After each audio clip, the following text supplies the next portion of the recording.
Archangel Chronicles 3, Chapter 5, Machaerus, by Raymond Claudy, copyright 2026, all rights reserved.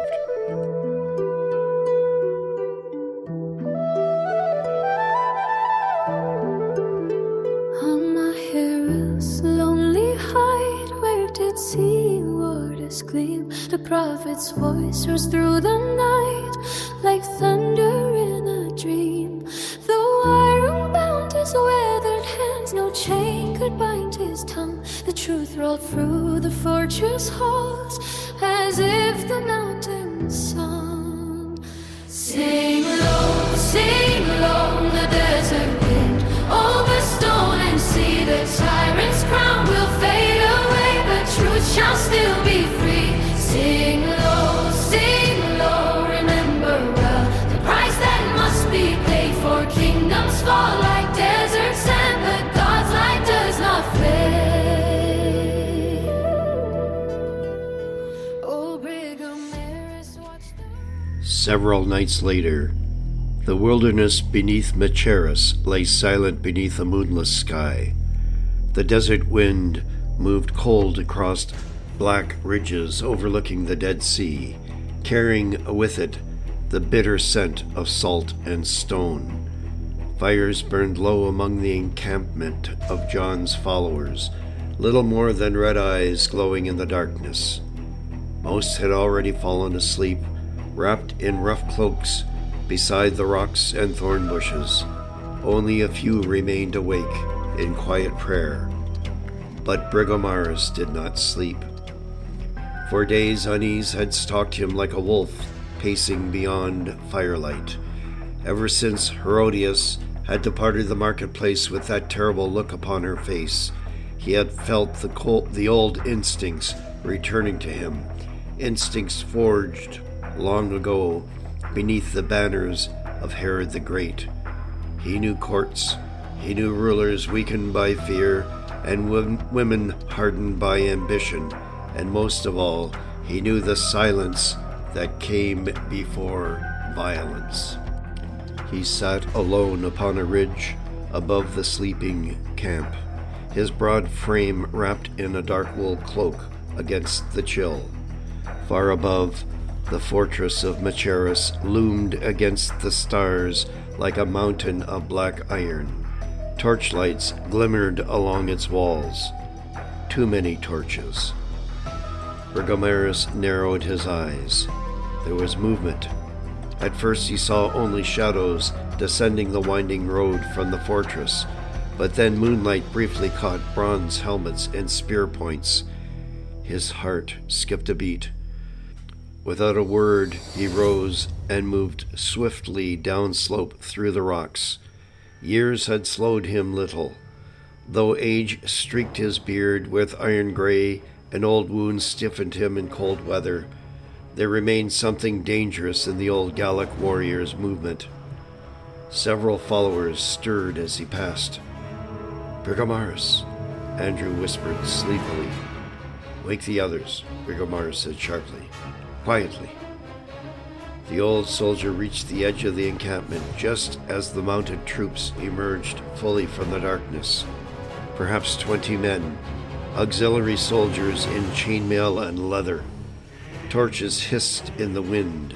At their head rode a broad-shouldered officer wearing a scaled cuirass, beneath a dark cloak clasped with Herodian bronze. The captain raised a hand. The soldiers spread out immediately, disciplined and practiced. They knew precisely what they had come to do. John emerged from the darkness before anyone else could speak. The baptizer had apparently already been awake. His rough camel hair garments stirred in the wind as he stepped calmly into the firelight. He looked neither surprised nor afraid. "So," John said quietly, "the fox has made his choice." The captain dismounted slowly. His expression was uneasy rather than cruel. "John called the baptizer," he announced, though his voice lacked conviction. By authority of Herod Antipas, Tetrarch of Galilee and Perea, you are to come with us." Murmurs broke among the waking disciples. Andrew rose abruptly. Simon reached for a staff. Brigomarus stepped forward before any of them could move further. "No!" The single word struck like a stone. The captain turned sharply toward him. For a long moment the two men stared at one another through shifting torchlight. Something changed in the officer's face. There was recognition, not certainty, but enough. The captain narrowed his eyes. "You?"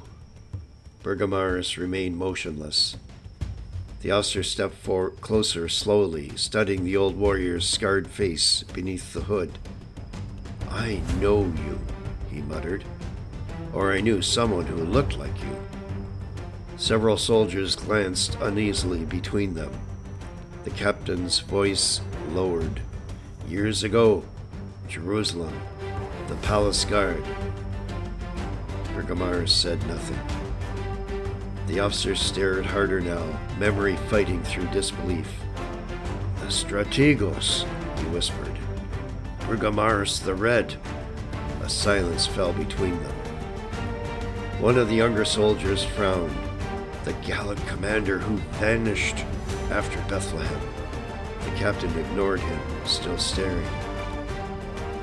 "I was a boy," he said slowly. "I served at the fortress Antonia. I saw you once beside Herod the Great himself."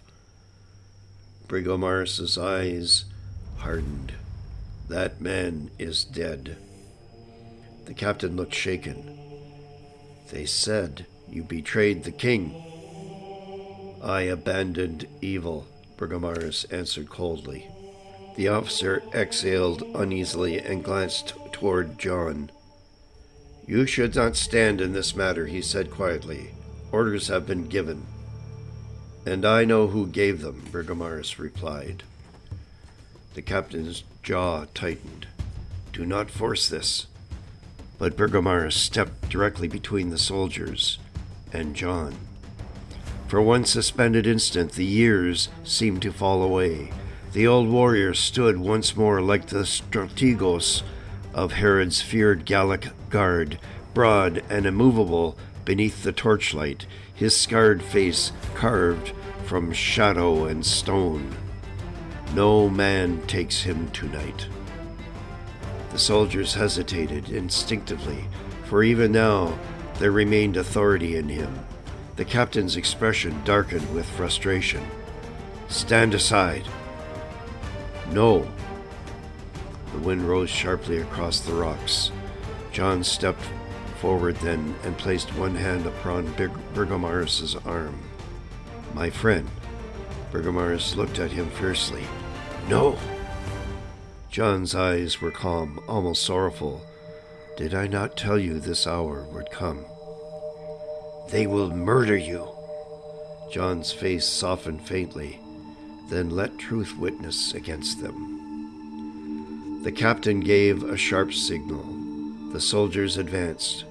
Brigomarus moved instantly. Though unarmed, he struck with terrifying force. One soldier crashed backward into the stones before even drawing a breath. Another lost his spear as Brigomarus seized the shaft and hurled him sideways into the dust. The old warrior moved like some wounded lion driven beyond fear, but age and numbers were against him. A club struck his ribs from behind. Another smashed across his shoulders. He staggered, yet still fought on, roaring like a beast of the old northern forests.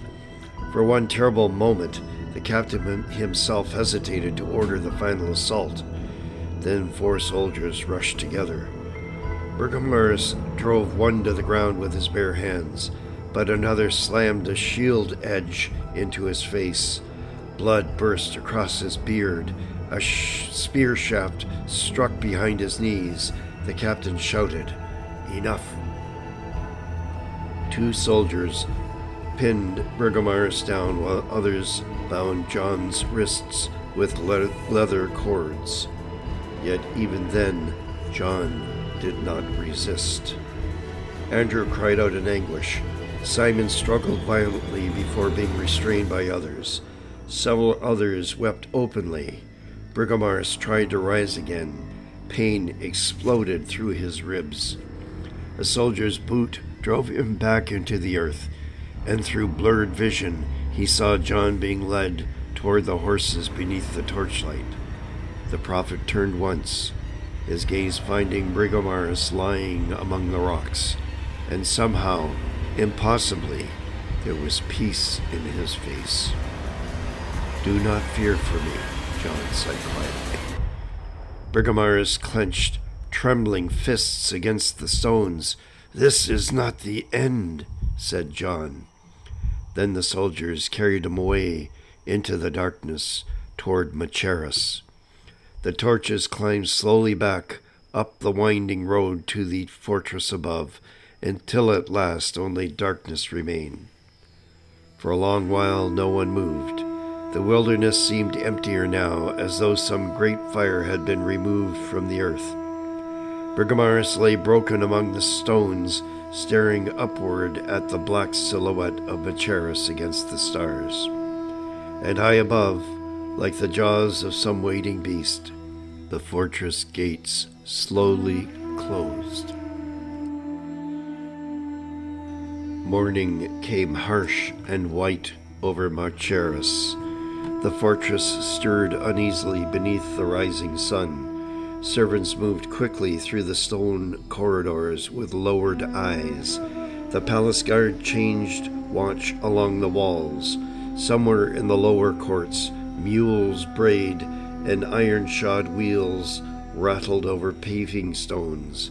Yet beneath the ordinary noise of palace life, there lingered something strained, almost furtive, as though the fortress itself understood that a line had been crossed during the night.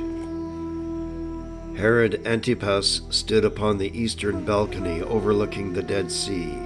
The waters below lay motionless and metallic beneath the dawn light, like molten lead poured into the desert basin. Beyond them rose the barren mountains of Moab, pale and lifeless beneath the morning haze.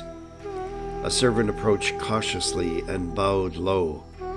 "My lord, the prisoner has been secured beneath the lower cistern vaults." Antipas closed his eyes briefly. The prisoner, not the prophet, not John. Already the machinery of power was reducing the man into an inconvenience. "When?" Antipas asked quietly. "Near midnight, my lord." Antipas said nothing for several moments. Then he dismissed the servant with a slight motion of the hand. He knew immediately that this was Herodias' doing. She had moved without waiting for him. Perhaps she had used his seal. Perhaps she had whispered into the ear of some ambitious officer, eager to please the royal household. However it had been accomplished hardly mattered now. The deed was done. The doors behind him opened softly. Herodias entered dressed in dark blue silk, embroidered with silver pomegranates. Her beauty this morning seemed colder than usual, sharpened by satisfaction carefully concealed beneath composure. "You are troubled," she observed. Antipas did not turn. "You arrested him," he said. Herodias remained silent a moment before answering. "He was arrested lawfully." "I gave no order." "No, true to form, you hesitated." Antipas turned then, anger flashing suddenly through the weariness in his face. "You presume much, and you delay much," Herodias replied evenly. "Meanwhile, the man insults you publicly, undermines your authority, and stirs the people with prophecies of judgment. He is no zealot. He is worse." Antipas stared at her. "You do not understand men like him," Herodias continued. "A swordsman may be killed, a rebel crushed, But holy men, she gave the faintest dismissive smile. Holy men infect weakness into rulers. Antipas stepped closer. You went behind my back. Yes. The simplicity of the answer disarmed him more than a denial would have. For a brief instant, genuine fury appeared in Antipas's face. You dare.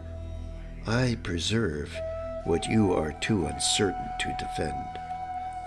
The words struck cleanly, because somewhere within himself, Antipas feared they were true. Herodias approached slowly. You know what he says about you, she murmured. Every peasant in Perea now whispers that the Tetrarch lives in sin, that heaven itself condemns your marriage, that judgment waits at your gates. Antipas looked away sharply. He speaks to something inside you, Herodias said softly, studying him with merciless perception. That is why you cannot silence him? The Tetrarch's face flushed red with unspoken anger. You mistake fascination for wisdom, she continued. The man is dangerous, precisely because he believes himself righteous. Antipas turned back toward her, exhaustion settling over him like dust. And what would you have me do now? Herodias held his gaze. Nothing rash, she said smoothly. Let him remain below for a time. The people will grow accustomed to his absence. Memory fades quickly among crowds. Antipas studied her for a long moment. Then, without another word, he walked past her towards the chamber doors. Where are you going? She asked. To see him. Something unreadable flickered behind Herodias' eyes then. Not fear exactly, but rather concern, because she understood one thing clearly. John the Baptist still possessed power over Antipas, even in chains. Herod Antipas walked with 2 torchbearers and the captain of the guard through corridors that grew steadily colder and narrower the further they descended. The polished marble and painted walls of the upper palace vanished quickly behind them, replaced by rough basalt blocks, slick with moisture. The air smelled of mineral water, mildew, rust, and human confinement. The lower passages beneath Machaerus descended deep into the living rock of the mountain, past vaults hewn into the rock with pillars spaced at even intervals. These vaults were stacked high with old armor. Another one was crammed with spears, their points sticking out from thickets like thorns. A third was lined with arrows stacked side by side, their points facing forward like a porcupine's quills. Swords covered the walls of a fourth cavern, and in the middle of a fifth there were stacks of red-crested helmets, formed up like regiments of dragons. In another vault there were stacks of quivers, and in another breastplates, and in another shields stacked one on top of another like cordwood. The mountain had been hollowed out and widened towards its base, carved out inside like a beehive. As Antipas and his men descended below, they passed by other chambers, and chambers upon chambers at ever greater depths. Far above, faintly, music still drifted through the palace halls. Down here, it sounded like something remembered from another life.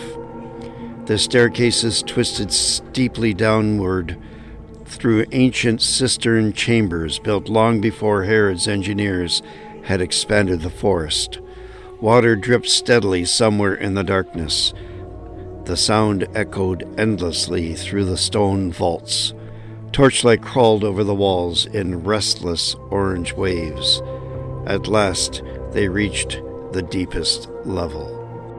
The dungeon was less a constructed prison than a wound carved into the mountain itself.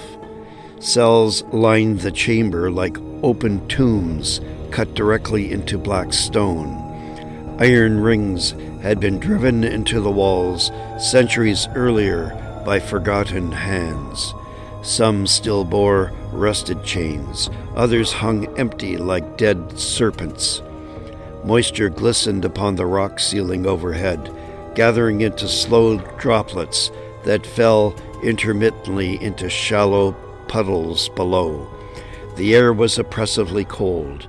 No sunlight had ever entered this place. The guards hesitated instinctively, even while escorting their ruler. Men did not linger here willingly. At the far end of the chamber sat John. His wrists remained bound loosely before him, though he hardly seemed restrained. He sat upon the bare stone floor beside the wall, with his back straight and his eyes open, calm despite the darkness round him. The torchlight deepened the hollows of his face, yet somehow the dungeon seemed smaller than he did. Antipas stopped several paces away. For a long moment, neither man spoke. Then Antipas said quietly, "Bring a chair." The guards exchanged surprised glances, but obeyed immediately. One hurried away and returned shortly afterward, carrying a heavy wooden chair from an upper chamber. They placed it opposite the prisoner. Antipas seated himself slowly. The torches crackled softly. Water dripped somewhere in the darkness. At last, the tetrarch spoke. "You do not appear afraid." John regarded him steadily. "Should I fear you?" Antipas's eyes burned through the gloom. "You speak boldly for a prisoner, and you speak uneasily for a king." A faint smile touched Antipas's lips despite himself. "Tetrarch," he corrected automatically. John gave the slightest shrug.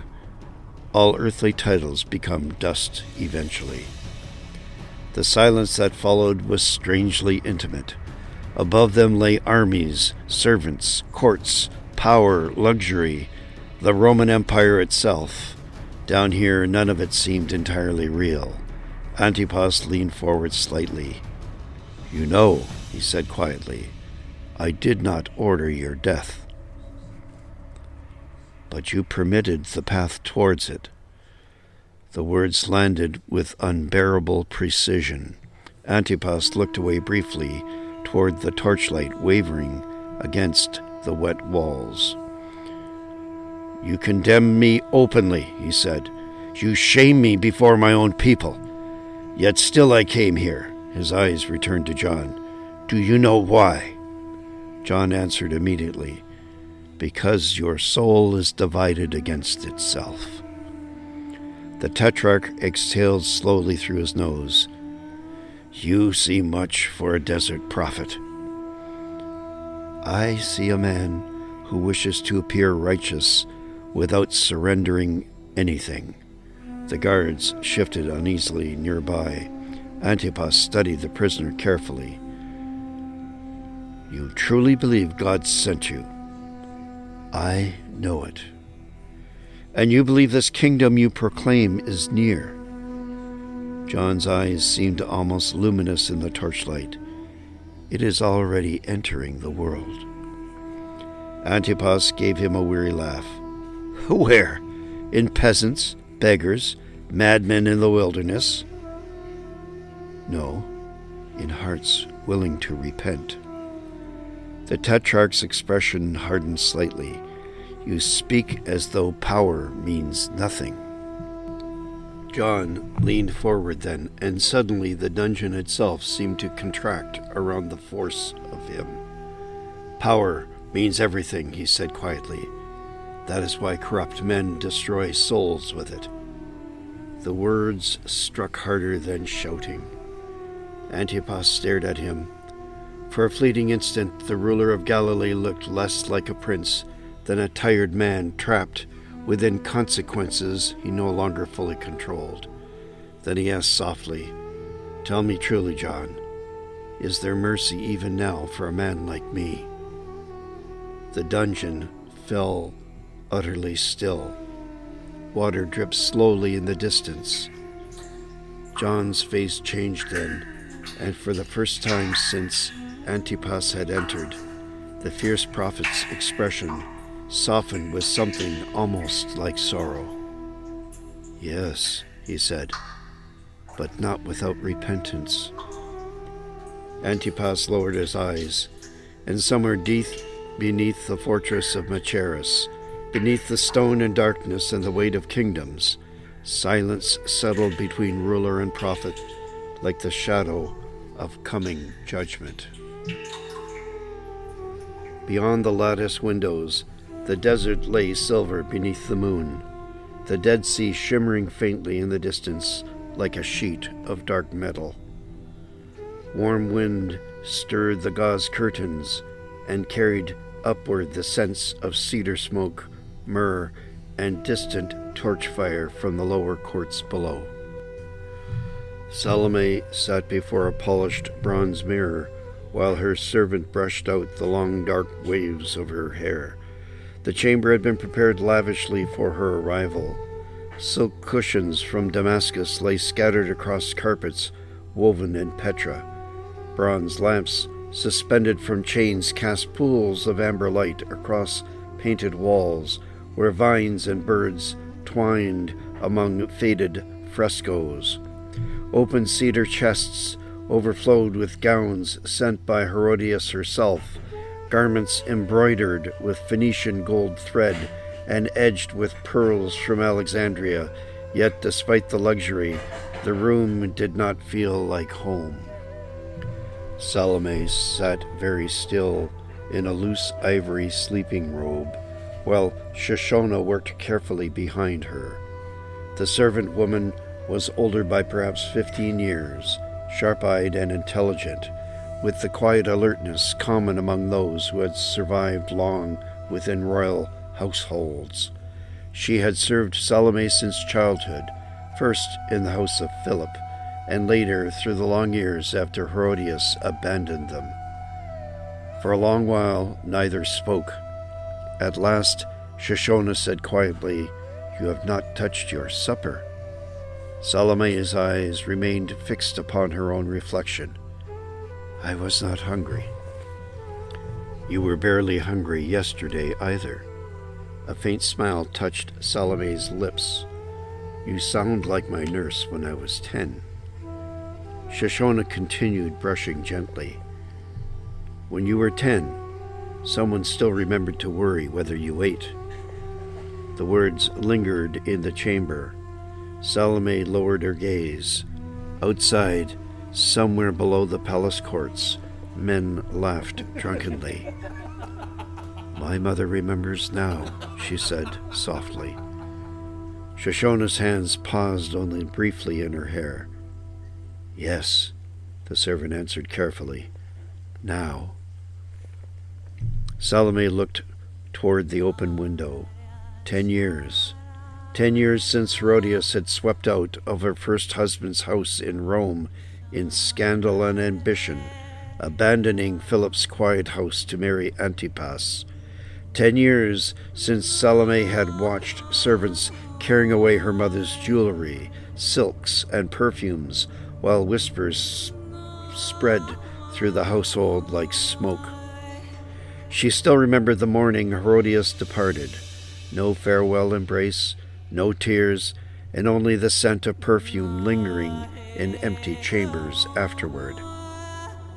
"I used to think," Salome said quietly, "that she would come back for me." Shoshona said nothing. Salome laughed faintly then, though there was no joy in it. "For nearly a year I believed it. Every caravan from Tiberias, every messenger at the gates." She shook her head. "I was a foolish child." "No," Shoshona replied softly, "only a daughter." The brush moved again slowly through her hair. Salome's reflection flickered in the bronze mirror, beautiful and melancholy beneath the lamplight. Her face carried traces of Herodias' beauty already, though softened still by youth and uncertainty. But there was something else too, something Herodias herself lacked entirely: vulnerability. She sent for me now because she wants something. The statement was calm but certain. Shoshona met her eyes briefly in the mirror. Yes. Salome leaned back slowly against the chair. Do you know what frightens me? She asked. That you do not know what it is? Salome shook her head. That part of me still wanted her to send for me. The honesty of it filled the room with sudden sadness. Shoshona set the brush aside gently. My lady. Salome rose and crossed slowly towards the lattice window. Moonlight silvered the outline of her face and her shoulders. When I was little, she said softly, my father used to say my mother was like fire. A faint smile touched her lips. Beautiful from a distance, dangerous up close. And your father was wise. Salome rested her fingers lightly against the stone lattice. I hardly remember his face now. Shoshona watched her carefully. You remember enough. Below them, music drifted upward from the banquet halls. Flutes, laughter, the restless life of Antipas's court. Salome's expression darkened faintly. He watches me. Shoshona stiffened slightly. Antipas? Salome nodded. I noticed it at supper. Her voice lowered. The way men watch dancers before the music even begins. The servant moved closer immediately. You are not a child anymore. No. And Herodias knows that. Salome closed her eyes briefly. There it was, the truth that both of them had been circling around since arriving at Machaerus. Her summons had not been born from maternal longing. Herodias had brought her here because beauty could become a weapon, and Salome was beginning to understand that she herself might be the blade. For several moments neither woman spoke. Then Salome whispered, Why does she hate the prophet so much? Shoshona hesitated carefully. Because holy men speak aloud the things that proud people most wish hidden. Salome looked back over her shoulder. Have you seen him? The baptizer. Shoshona nodded once. Only from a distance. And? The servant's expression grew uneasy. He did not look at people the way court people do. Salome frowned slightly. What do you mean? Shoshona searched for the words. He looked at them as though he saw what they truly were. Silence settled again. A cold wind stirred the curtains. Far below, deep beneath the fortress itself, John the Baptist sat chained in darkness, while above him the machinery of desire, pride, and fear slowly turned towards its terrible conclusion. The chamber had grown quiet. The lamps burned lower now, their flames bending softly in the night wind, drifting through the lattice screens. Beyond the walls of the women's quarters, Machaerus had begun sinking into the strange half-silence that overtook great fortresses after midnight, when revelry dulled into murmurs and exhausted servants moved like ghosts through the corridors. Salome remained standing beside the window, overlooking the black desert below. Shoshona was folding garments carefully into a cedar chest when suddenly both women froze. A voice, faint at first, so faint it almost seemed imagined beneath the wind. Then it became clear, rising from somewhere impossibly deep beneath the fortress itself. the Baptist. His voice carried upward through the ancient cistern shafts and stone passages, transformed by echo into something vast and haunting. The dungeon amplified him strangely. The prophet no longer sounded like a man imprisoned underground. He sounded like the mountain itself, crying out. Salome turned sharply towards the open window. Again the voice came. "You adorn yourselves in luxury, while your souls rot before God." The words rolled upward through the stone chambers like distant thunder. Shoshona instinctively put her hands to her ears. Far away the doors opened in the corridors outside. Servants paused. Somewhere deeper in the palace, a startled laugh abruptly ceased. Then John's voice rose again. "Woe to those who call evil good and good evil. Woe to those who build their houses upon corruption."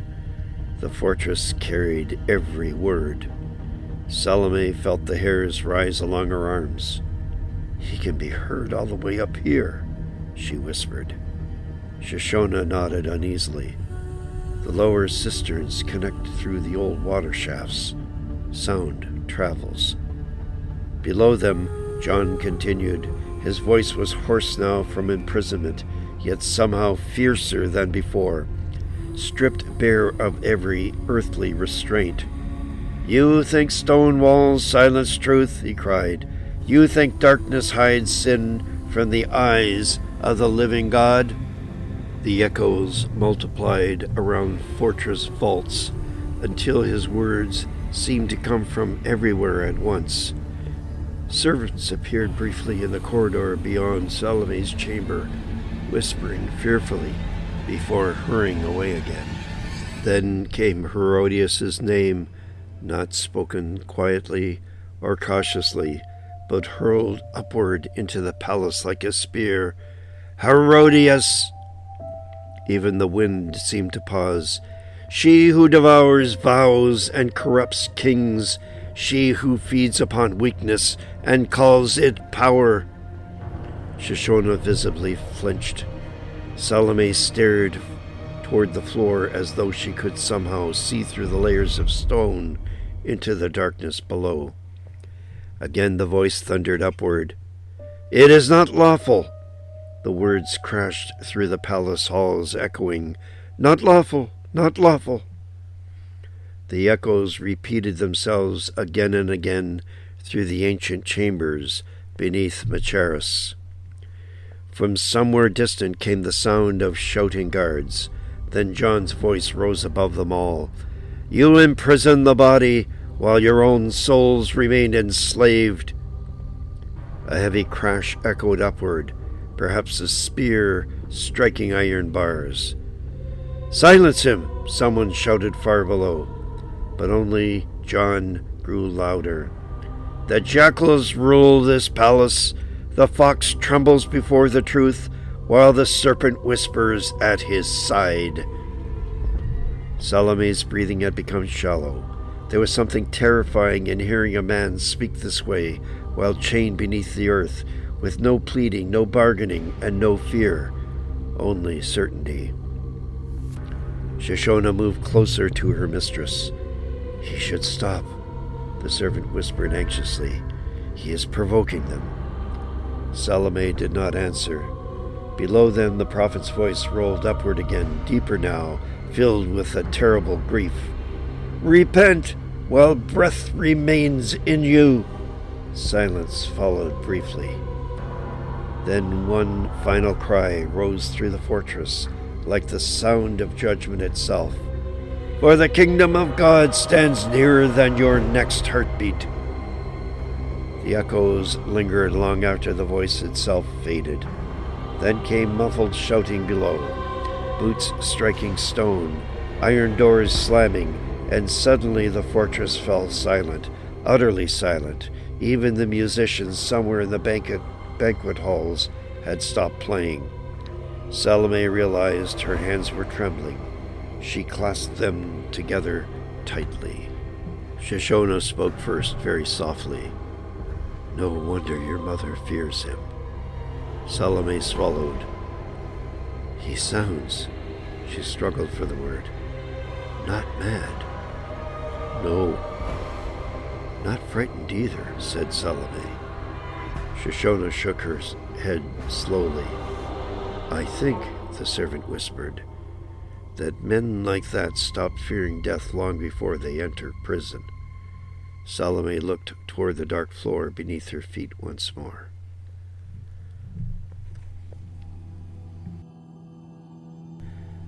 The silence after John's cries lingered uneasily through the fortress. Even now, moments later, the air in Salome's chamber still seemed to vibrate faintly with the echoes of the prophet's voice rising from the darkness below.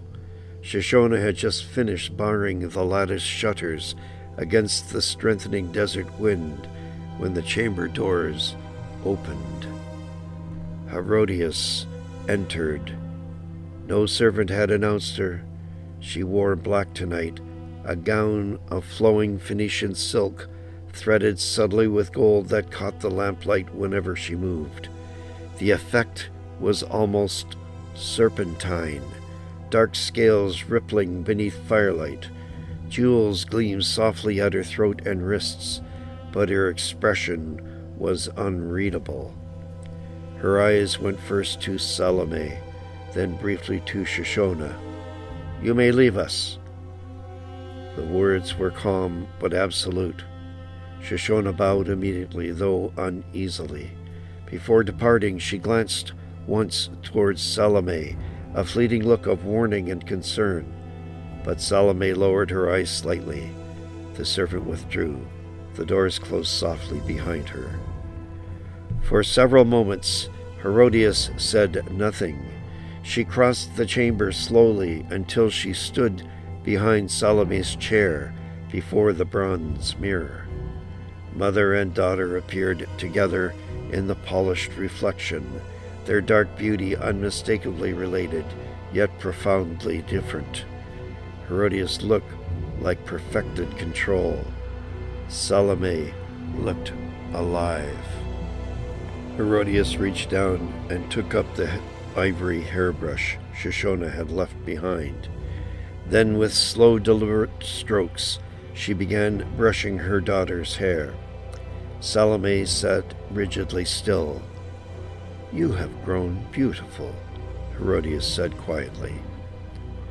The words should have sounded maternal, but instead they sounded as if she were appraising an important piece of jewelry. Salome watched her mother's reflection carefully.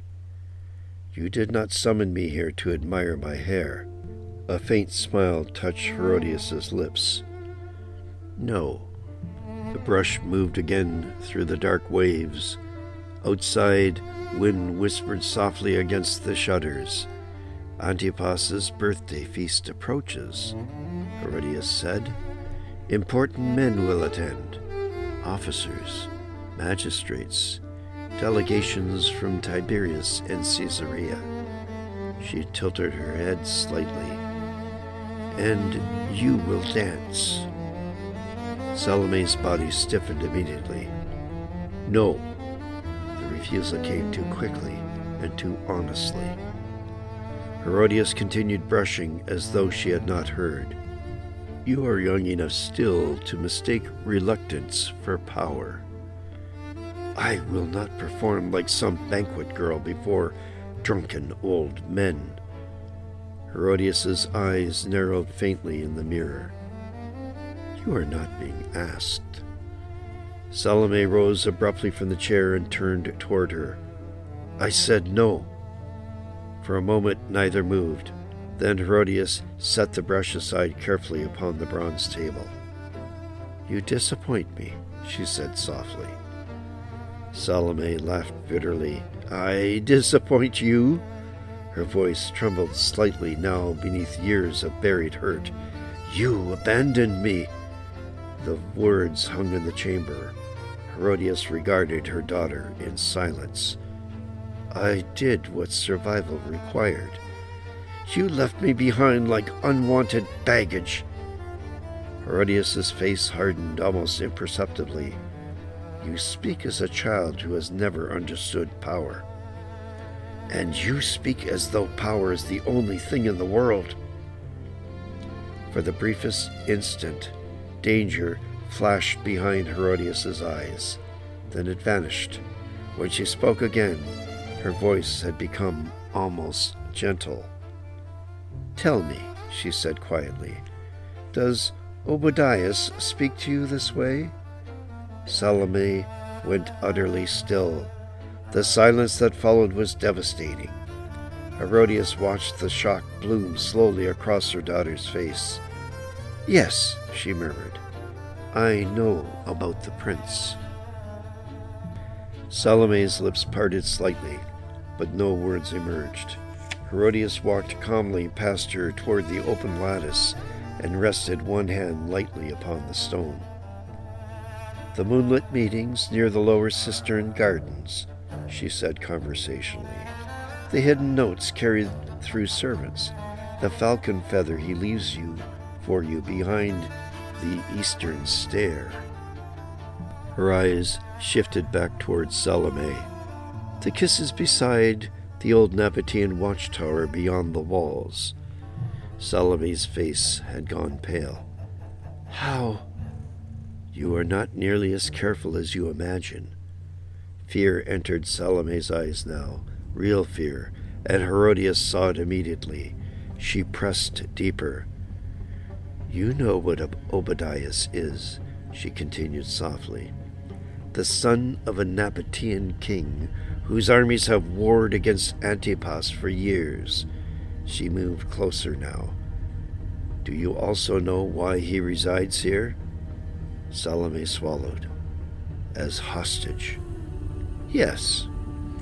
The word fell like a blade, a living guarantee of peace between Antipas and his father.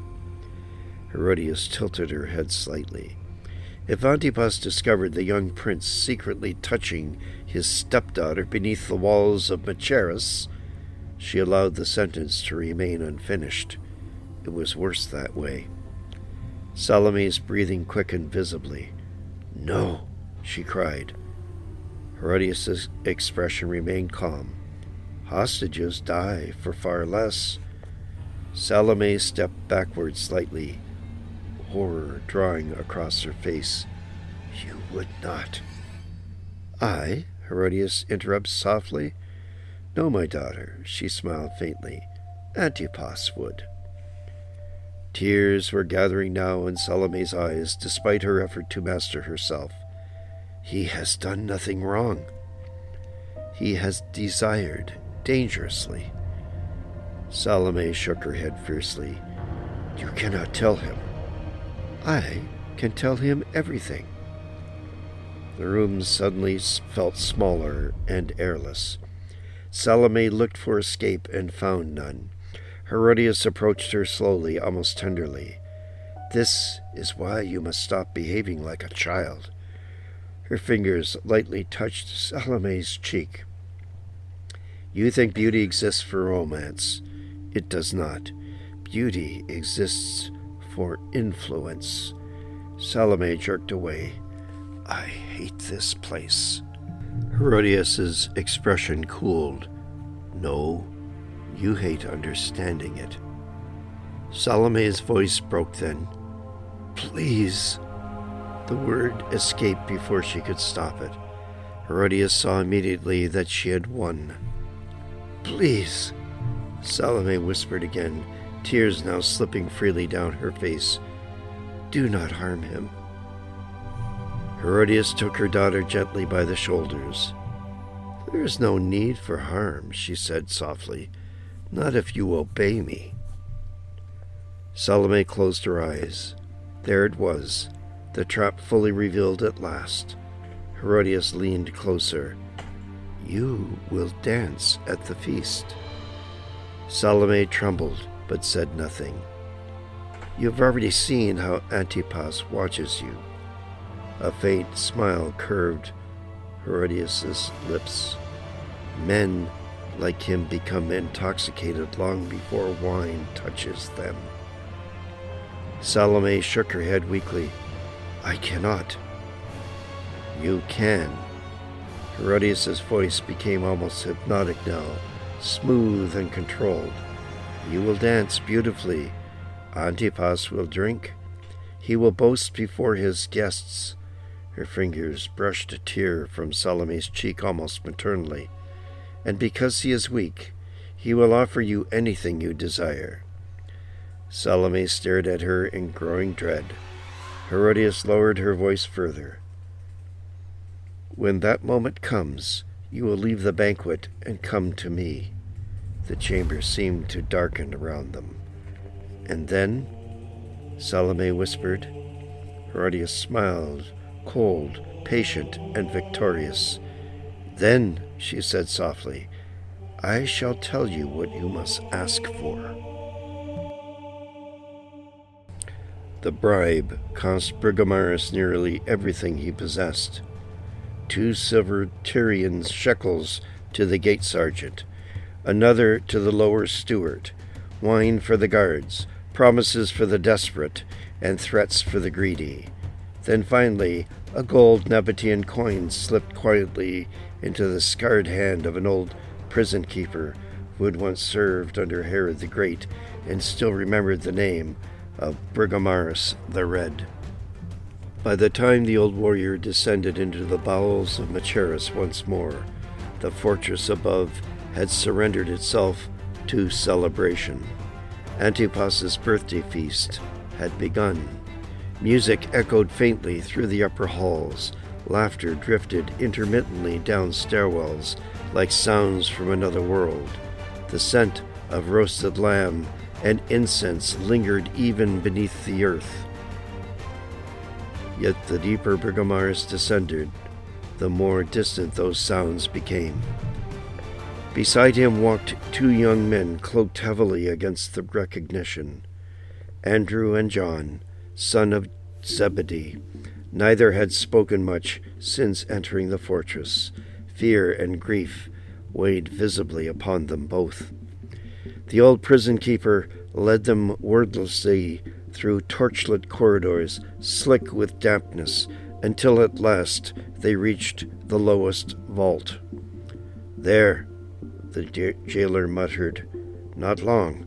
If they discover this, all our heads will decorate the walls. Brigomarus pressed another coin into his palm, and the old man vanished immediately. For a moment the 3 stood silently outside the cell. Then Andrew whispered, Rabbi. John the Baptist lifted his head slowly from where he sat against the stone wall. Even now, chained in darkness, there remained something fierce and untamed about him. His rough garments hung loosely from the days of confinement. His hair and beard had grown wild, yet his eyes were utterly clear and astonishingly peaceful. A faint smile touched his face. Andrew. The younger man crossed immediately to the bars, emotion breaking across his face. We came as quickly as we could. John's gaze shifted toward the son of Zebedee. And you also, young eagle. John lowered his head slightly, struggling to master himself. We could not leave you here alone. The prophet gave a quiet breath that might almost have been laughter. No servant of God is ever alone. Brigomarus stepped forward then. The torchlight deepened the lines of exhaustion and bruising across his face from the night of the arrest. I have men outside the eastern ravine, he said quietly. 2 horses hidden beyond the lower cistern path. The guard rotation changes after midnight. I can still get you out. Andrew looked at him sharply, with sudden hope. Yes, he urged. Rabbi, please. But John merely watched Brigomarus calmly. After all those years, you still think like a soldier. I think like a man unwilling to watch his friend murdered. The dungeon fell silent. Far above, faintly, came the muffled sound of cheering from the banquet hall. John heard it too. His eyes lifted briefly toward the ceiling stone overhead. "The feast has begun," he murmured. Brigomarus knelt beside the bars, lowering his voice urgently. "Listen to me. Herodias means to destroy you. Antipas is weak. Weak men become cruel when cornered." His face was grim. "This place reeks of death." John studied him with deep affection. "You would carry me out on your shoulders if necessary." "Yes, and kill for me if forced." Brigomarus did not answer. The silence was answer enough. The prophet shook his head gently. "No." Andrew gripped the bars harder. "Rabbi, my path ends here." The words struck them all like cold iron. John, son of Zebedee, spoke for the first time, his voice low and shaken. "You always said the one greater than you was coming. But if you die now..." He swallowed hard. "What becomes of us?" At that, the Baptist's face changed, not with fear, but with a calm of certainty. The Lamb of God remains. The torchlight flickered softly across the wet stone walls. John leaned forward slightly. "Listen carefully now, all of you. My work was never to gather disciples unto myself." His eyes moved between them. "I was sent only as a voice crying out before him." Andrew's eyes filled with tears. "Jesus." "Yes." The prophet smiled faintly then, and for a brief moment the dungeon seemed strangely illuminated by something beyond torchlight. "The carpenter from Nazareth." Brigomarus lowered his gaze. He remembered the Jordan, the heavens opening, and the voice, "This is my beloved son." John continued softly, "Find him." Andrew nodded immediately through tears. "We will." "Remain beside him. Learn from him." The prophet's voice deepened slightly. "And do not stumble because of what happens to me." Above them came another burst of distant laughter and music. The contrast was unbearable. John the Baptist seemed to hear it from very far away. "Kings feast," he murmured. "Empires boast. Men build palaces and carve their names into stone, believing themselves eternal." His eyes lifted again. "Yet the kingdom of God enters the world quietly, like seed beneath the earth." Brigomarus gripped the iron bars tightly. "You speak as though already dead." John met his gaze. "I have belonged to death since the wilderness first called my name." The old warrior's voice broke with frustration. "No!" He rose abruptly. "No! I will not accept this." His breathing deepened. "I have seen enough slaughter for 10 lifetimes. Bethlehem, the roads of empire, men crushed beneath tyrants and prophecy alike." He stepped closer again. "If God has chosen you, why permit this?" The prophet regarded him steadily. "Because truth always bleeds before it triumphs." Silence settled heavily between them. Then John spoke more softly. "Do you remember what I told you beside the Jordan?" Brigomarus said nothing. "You asked me once whether the coming kingdom would overthrow Rome." A faint, weary smile touched the old warrior's lips despite himself. "And you said Rome was the lesser captivity." John nodded. "The true chains are here." He touched his own chest lightly. "Fear, pride, hatred, appetite, dominion." His eyes sharpened. "The one who comes after me breaks those chains first." Far above them, a horn sounded faintly through the fortress walls. The feast was deepening, and time was shortening. Andrew wiped at his eyes. "Rabbi," his voice trembled, "will we see you again?"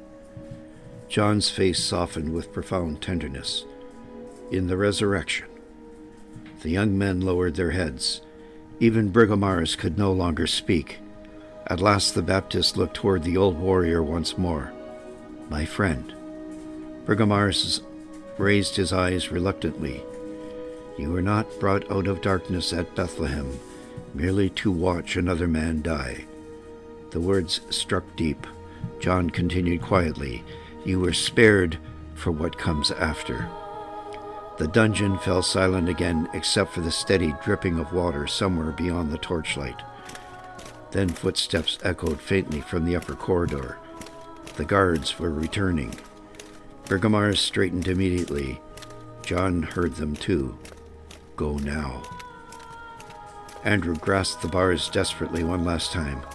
"We love you, Rabbi." The prophet smiled.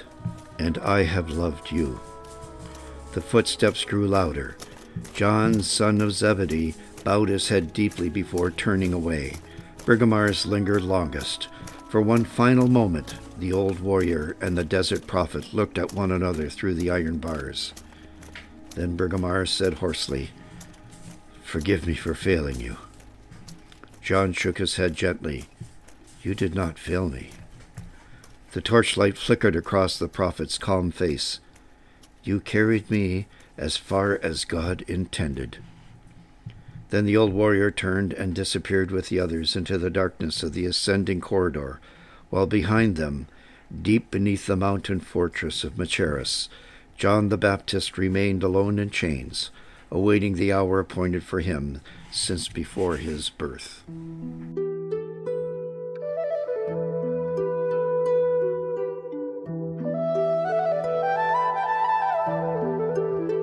On Machaerus' lonely height, where did sea waters gleam, the prophet's voice rose through the night like thunder in a dream.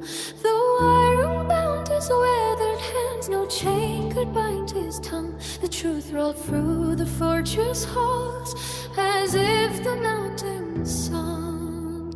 Sing low, the desert wind over stone and sea. The tyrant's crown will fade away, but truth shall still be free. Sing low, remember well the price that must be paid. For kingdoms fall like desert sand, but God's light does not fade. Oh, Brigomarus watched the road by cold and dying flame. He saw the torches winding down the soldiers as they came. He stood before the prophet's path, the wage had bowed his frame. He fought as once in Bethlehem, yet chains and grief remain. Then down beneath the mountain stone, where dripping waters wept, the fox came to the lion's den, where holy silence slept. Is mercy left for one like me? The weary ruler cried. Repent, the prophet answered him, and cast your pride aside. Sing low, the desert wind over stone and sea. The violent crown will fade away, but truth shall still be free. Sing low, remember well the price that must be paid. For kingdoms fall like desert sand, but God's light does not fade.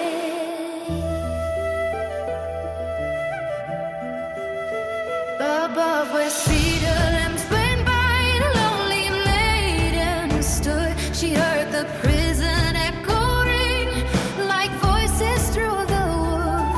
Her mother's words were silken snares, her beauty forged her chain. One innocent heart was drawn at last into another shame. Go dance, the serpent softly smiled, and let the wine flow deep. The king will swear an empty